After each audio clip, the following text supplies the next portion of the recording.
Lanjut untuk bagian ke-16 tentunya.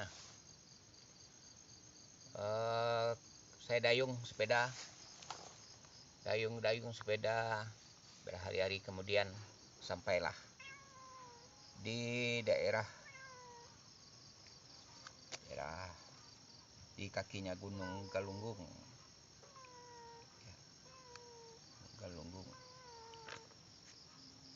Cipanas Singaparna, ya. Jadi Galunggung, Cipanas Singaparna, Tasikmalaya. Memang agak siang juga sampai di Cipanas. Saya langsung nitip sepeda dan berangkat menuju Galunggung. Di Galunggung saya dapat informasi juga ada petapa, seorang wanita katanya. Ada yang lagi bertapa di kawahnya Galunggung katanya. Menurut informasi masyarakat, di kawah Galunggung itu banyak goa gitu di sana. Dan di kawah itu ada seorang wanita yang lagi bertapa katanya. Itu informasi dari masyarakat sana. Kadang ada turun juga ke bawah untuk beli bekal katanya. Untuk Galunggung memang jalannya juga begitu ramai waktu itu mendaki.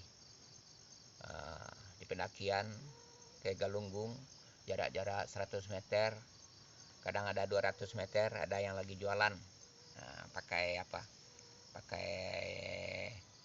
dagangan kayak makanan ringan, kayak minuman gitu.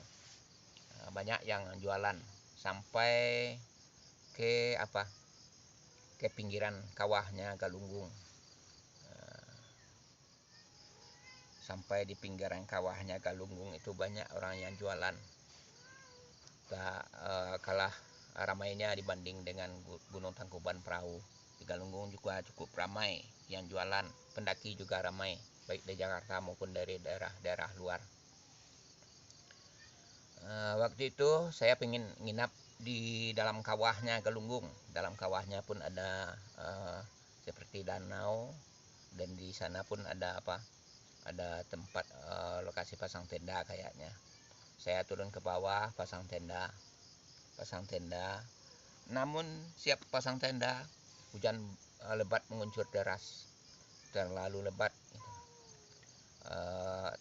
bagaikan dicurahkan dari langit. Saya lihat warga-warga yang jualan di pinggir kawah yang di atas sudah pada turun pulang ke rumah dia masing-masing.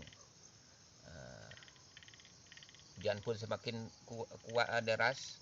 Saya lihat air telaga itu semakin naik itu. Memang kecemasan begitu begitu cemas aku melihat air begitu pasang naik air telaga itu.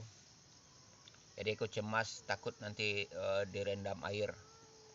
Petir menyambar, kilat pun sabung menyambung. Air telaga semakin naik. Aku begitu takut begitu itu.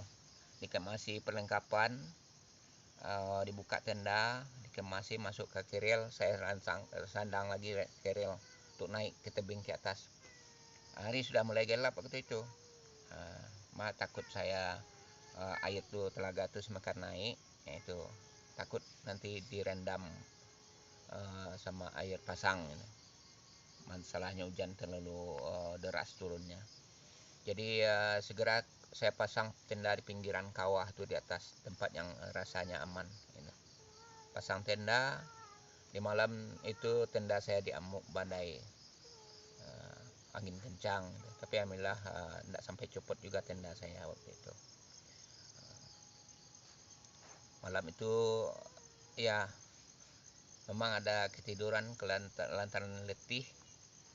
Cuma kadang-kadang sering kebangun lantaran dihantam badai itu. Sudah mau subuh, cuaca baru mulai hujannya baru berhenti. Dan pagi pun saya keluar tenda, saya lihat di sana ada pelang mereknya. Dilarang pasang tenda di sini katanya. Ada badai kencang nih. Ada papan, cuma malam itu tidak saya lihat lantaran sudah gelap. Jadi pasang tenda acara buru-buru waktu itu. Dan tak lama kemudian banyak pendaki-pendaki ini beberapa mahasiswa pendaki yang dari Jakarta dan dari kota lain kami gabung foto-foto sama. Nah, ini fotonya di pinggiran kawahnya Gunung Galunggung. Nah, itu pun Mapala itu bilang sama saya, kenapa bang pasang tenda di sini, katanya. Ini berbahaya ini bang, bisa-bisa tenda kita terbang dihantam badai. Alhamdulillah abang aman semalam. Ya memang terlalu kencang untuk badai semalam, saya bilang sama mereka. Itulah, itu kan ada mereknya bang. Iya, saya semalam kan tidurnya rencananya kemarin kan pasang tenda di kawah itu.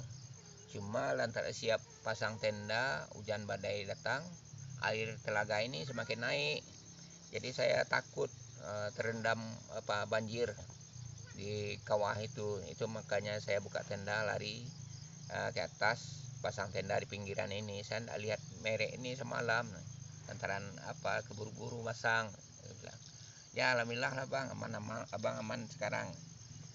Jadi kami foto-foto dan beberapa orang ada ngasih logistik.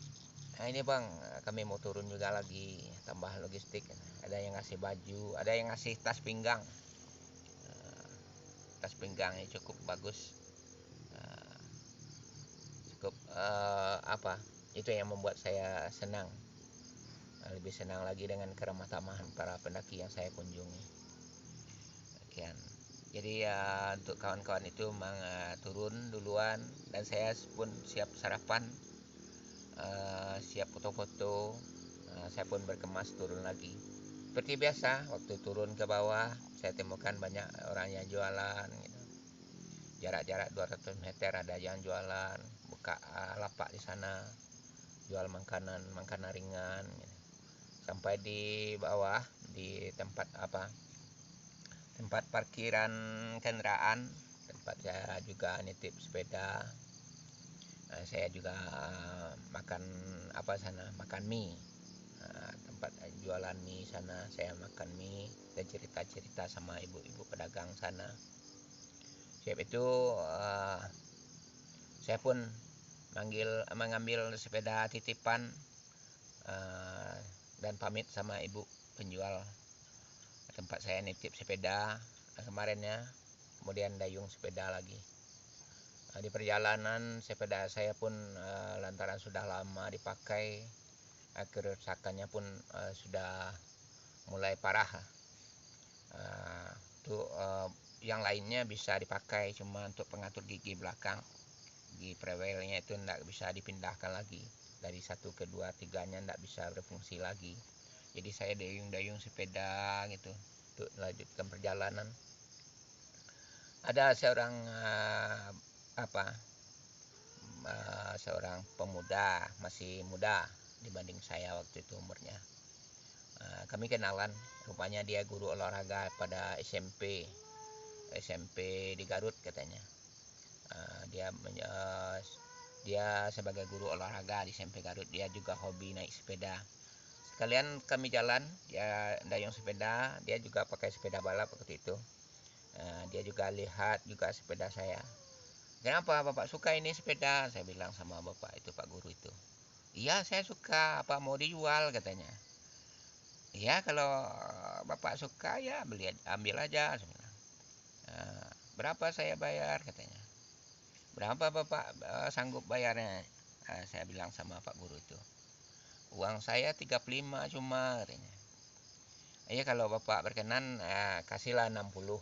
Kami pun tawar-menawar jadinya. Akhirnya dia bawa ke rumah ibu orang tuanya.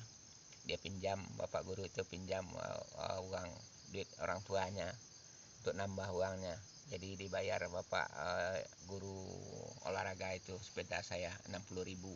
Saya kasih perlengkapan kunci-kunci, alat setel jari-jari, dan semua perlengkapan sepeda lah, sama pompa sekalian saya kasih sama pak guru itu. Buat apa lagi saya bawa ya. Jadi di sana saya dapat modal lagi untuk jalan. Saya merencanakan untuk jalan kaki melanjutkan perjalanan dengan perjalanan jalan kaki rasanya cukup nyaman saya melakukan perjalanan, sebab dengan sepeda balap itu kan bannya kecil, kita merunduk di depan, di bawah belakang, di bagasi belakang banyak perlengkapan alat pendaki gunung berat. Jadi saya sering jatuh dan sepeda itu sering rusak di jalan. Masalahnya jalan turunan, ada tanahnya lebih repot lagi. Saya sering terbalik waktu itu lantaran sepeda itu kan kayak gini bawanya. Beban pun banyak di belakang, perlengkapan pendakian. Jadi saya rasanya lebih nyaman naik gunung jalan pakai jalan kaki. Jadi saya tidak repot lagi. Kita naik dari timur bisa turun ke arah sebelahnya gunung. Jadi tidak harus balik lagi ke posisi semula tempat nitip sepeda. Kita juga bisa lintasi gunung. Itu tujuan saya dengan jalan kaki. Saya langsung ke Bandung waktu itu beli tas ransel ABRI yang besar itu. Di sana banyak, di Jatayu itu banyak perlengkapan ABRI bekas. Saya beli ransel ABRI yang kantongnya besar 3 itu. Saya beli murah waktu itu. Cuma waktu itu saya diminta sama penjual itu nomor KTP waktu itu. Dia cek KTP saya, dia catat, kemudian kami pun jual beli. Murah, cuma 25.000 waktu itu. Alhamdulillah dengan perlengkapan ransel itu saya sambung, jadi tingginya begini lagi, bisa isi 80 liter. Kalau untuk dasarnya, untuk ransel ABRI itu kan isinya sekitar 40 atau 50 liter. Cuma saya sambung lagi, jadi tingginya bisa segini, kayak keril besar gitu, isi 80-an lebih, 80 liter. Ya baik, maghrib sudah pun menjelang. Insya Allah besok kita sambung lagi. Saya mau melaksanakan persiapan untuk sholat maghrib. Assalamualaikum warahmatullahi wabarakatuh. Ini posisi saya sekarang di lembahnya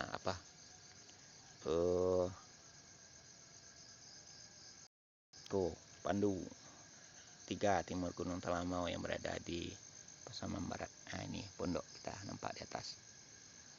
Pondok ini sebetulnya 2 tingkat ini. Tingkat satunya di bawah, ada dalam tanah. Ruang bawah tanahnya belum siap, baru dicor lantai dan tiangnya, dindingnya itu, pintunya pun nampak. Pintunya. Untuk ruangan bawah belum begitu siap. Nah, ini pintunya. Di sini bisa masuk, bisa juga naik. Tangganya pun belum dibikin untuk naik ke atas di dalam.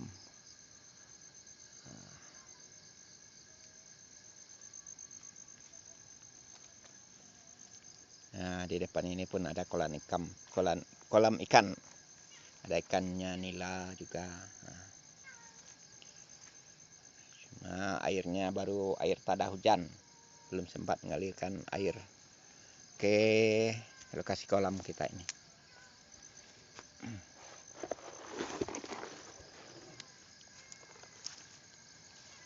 itu pintunya ruangan.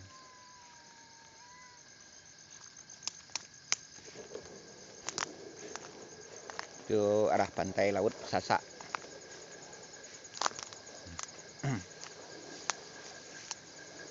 Sasak, Maligi, daerah Air Bangis. Cukup indah pemandangan sore ini. Daerah Muara Binguang. Nah, itu Gunung Pasaman yang nampak puncaknya. Untuk Talamau juga lumayan bersih lah sekarang. Di pinggangnya banyak kabut. Nah, ini posko kita. Ini kolamnya. Baik, maghrib telah menjelang. Banyak maaf sekali lagi. Assalamualaikum warahmatullahi wabarakatuh.